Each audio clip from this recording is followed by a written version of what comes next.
Baik saudara, kita akan lanjutkan pembacaan firman Tuhan hari ini. Sudah sampai di Ulangan pasal 34.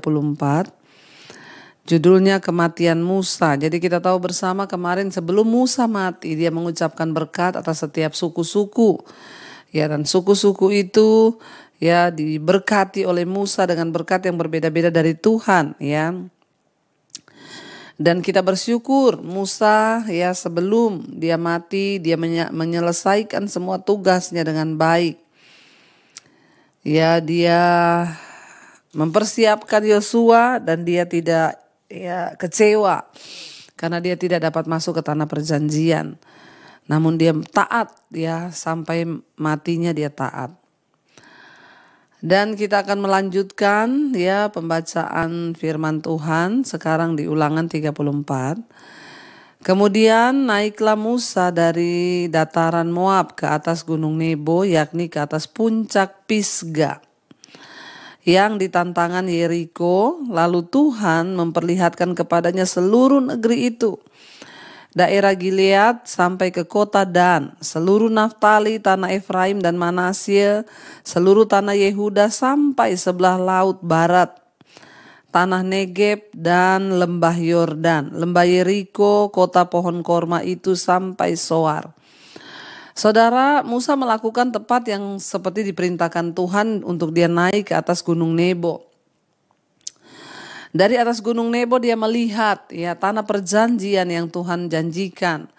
Kalau kita sudah ke gunung Nebo ya, saudara yang sudah pernah ke sana ya, kita bisa melihat dari situ.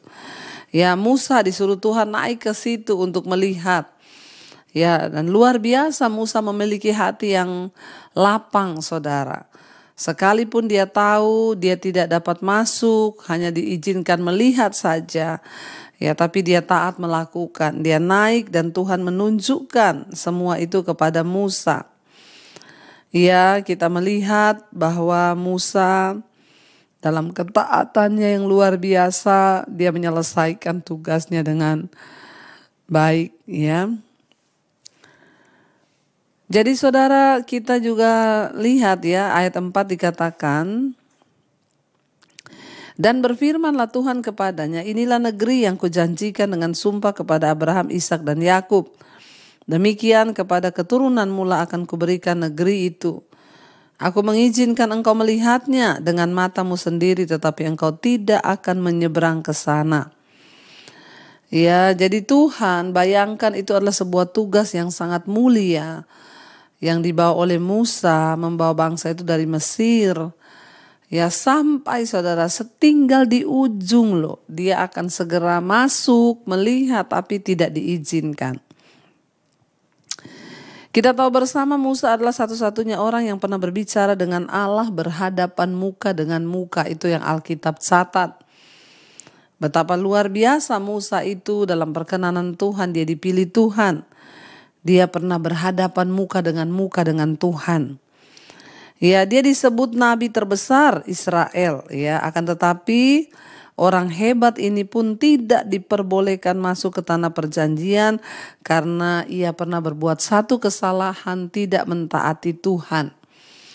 Jadi saudara, konsekuensi yang sangat mahal, harga yang sangat mahal yang harus dibayar oleh Musa, biar ini menjadi ya contoh bagi setiap kita, saudara, bahwa ya hati-hati, ketidaktaatan itu seringkali membawa orang terjatuh.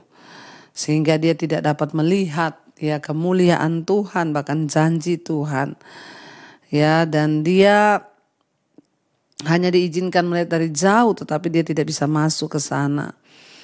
Ya, bahkan dia disebut nabi terbesar, pernah berhadapan muka dengan Allah.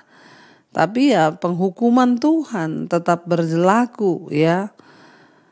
Jadi saudara, tidak peduli betapapun ya baiknya kita atau berapapun banyaknya hal yang telah kita lakukan untuk Tuhan, kita kadang-kadang ya seringkali juga tidak mentaati Tuhan. Dan akibat dari ketidaktaatan itu ya kita akan mengalami hukuman atau ganjaran. Ya, sayang sekali tinggal sedikit lagi Musa sudah melihat di depan mata, tapi dia gak bisa masuk dan menikmati negeri yang Tuhan janjikan. Allah menghajar Musa dengan begitu keras, tetapi tetap menyebut dia sahabatnya. Dosanya diampuni, tapi konsekuensi dosanya harus ditanggung. Dosa Musa diampuni, tetapi dia tetap tidak bisa masuk ke negeri yang Tuhan janjikan itu. Ya, bila kita mengalami mungkin hari ini sakitnya hajaran Tuhan atau hukuman Tuhan, maka tanggapilah itu dengan benar. Seperti Musa, dia tahu Tuhan sudah menghajar dia tidak bisa masuk. Sudah tinggal di ujung, tetapi Musa berespon dengan benar, dia tetap mentaati Tuhan dan menghormati Tuhan. Dia berespon dengan benar, menyelesaikan semua tugasnya, dia gak kepahitan, dia gak bersungut-sungut, dia gak marah. Kebanyakan kita saudara ketika menghadapi hajaran Tuhan, kita marah, kita bersungut-sungut. Ya gak usah Tuhan-Tuhanan lah, ngapain ya. Toh saya juga sudah melayani, tapi kok gini, saya gak melihat jawaban doa, saya gak gini. No. Musa tetap berbesar hati menerima hajaran Tuhan itu dengan berespon dengan positif. Karena itulah Tuhan tetap menyebut dia sahabat. Ya, kalau saat ini kita sedang diizinkan menghadapi hajaran Tuhan, mungkin lewat sakit penyakit atau apapun, tetaplah bersyukur. Dan tanamkan di hati kita berkata, Tuhan, aku tetap mau percaya kepadamu. Apapun yang sedang aku jalani ini, mungkin masalah keuangan, di mana Tuhan sedang mendidik aku bersyukur. Ya, karena hajaran Tuhan itu membawa kebaikan bagi hidupku. Bersyukur saudara. Jangan menyalahkan Tuhan. Ya, jangan terburu-buru untuk kecewa atau tawar hati kepada Tuhan. Musa tidak tawar hati. Dia lakukan semua dengan baik walaupun dia tidak bisa masuk ke tanah perjanjian itu. Ya, baiklah kita meniru apa yang dilakukan Musa. Jangan pergi dengan marah atau malu atau benci. Sebaliknya, tetaplah melihat kepada Tuhan. Ya, kepada kasih setia Tuhan, melihatlah kepada kebaikan Tuhan, dan melihatlah dengan respon yang benar bahwa Tuhan mengasihi kita sehingga dia menegur kita untuk kebaikan kita, saudara ya.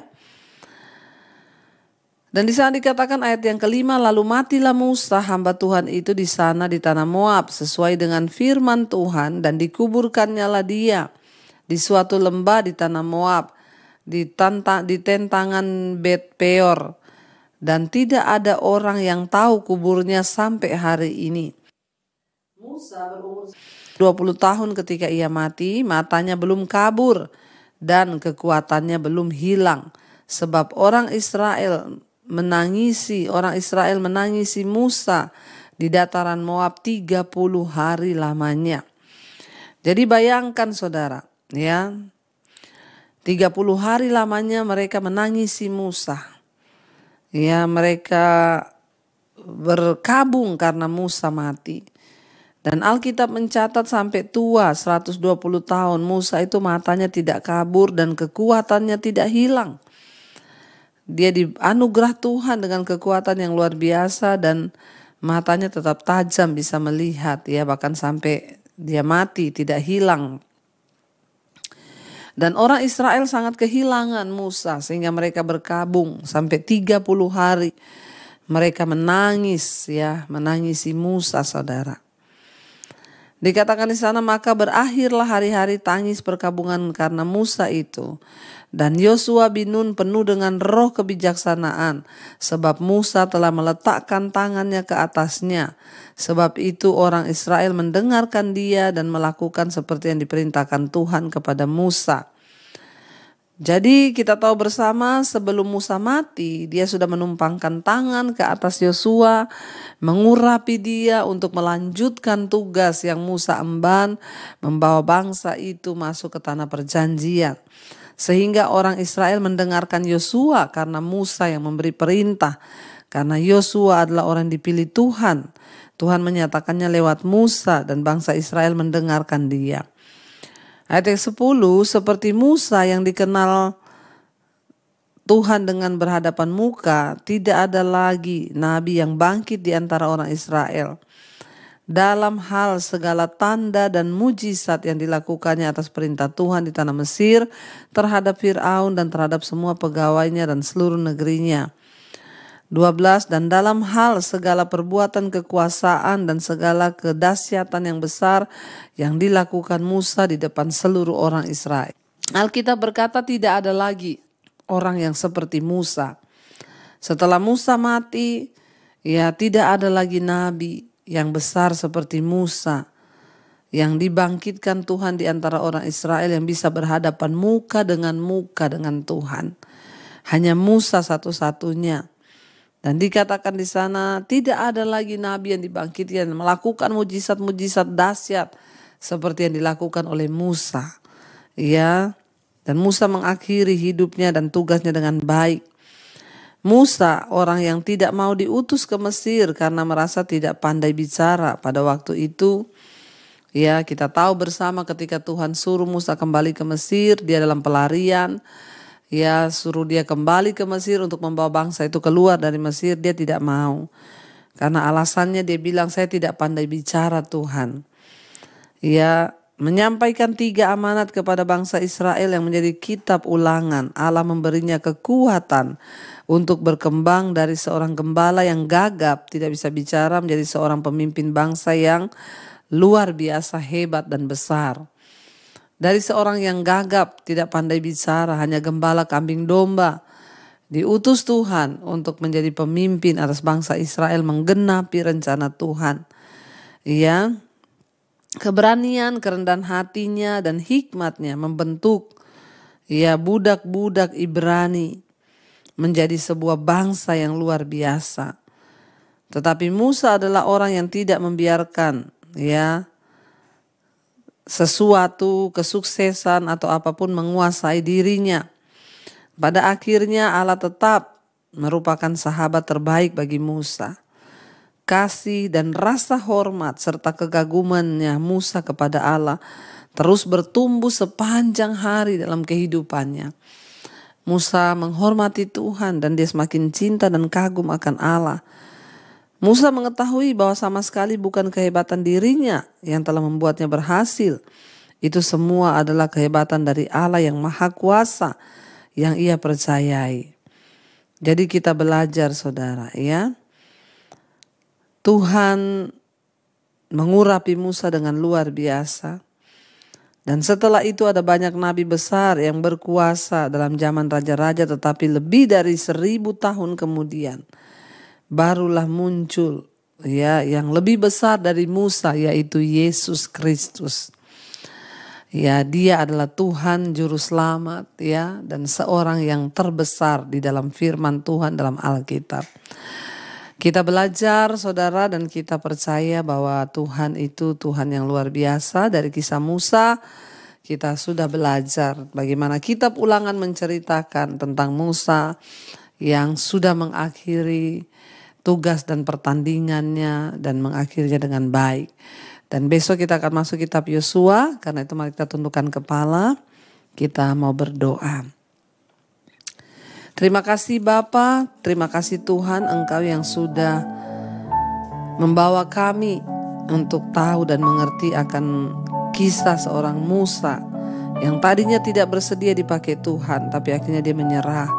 Dan kekuatan kuasa Tuhanlah yang memampukan dia. Biar hari-hari ini Tuhan juga memampukan kami dengan kuasa-Mu. Kami yang terbatas tidak bisa melakukan apapun, kami percaya dengan kuasa Tuhan kami sanggup menyelesaikan setiap hidup kami, pertandingan iman kami, bahkan tugas yang Tuhan berikan kepada kami. Mari buka hati dan tangan kita saudara. Terimalah kiranya berkat dari Allah Bapa, cinta kasih Tuhan Yesus Kristus, penyertaan Allah Roh Kudus turun atas hidup kita semua malam ini, dan akan memelihara kita mulai malam ini bahkan sampai kali yang kedua Tuhan Yesus datang kembali menjemput kita. Nama kita tercatat dalam kitab kehidupan. Dalam nama Tuhan Yesus yang percaya diberkati Tuhan, katakan bersama, amin, amin, amin. Tuhan Yesus memberkati saudara, shalom dan Immanuel bagi setiap kita.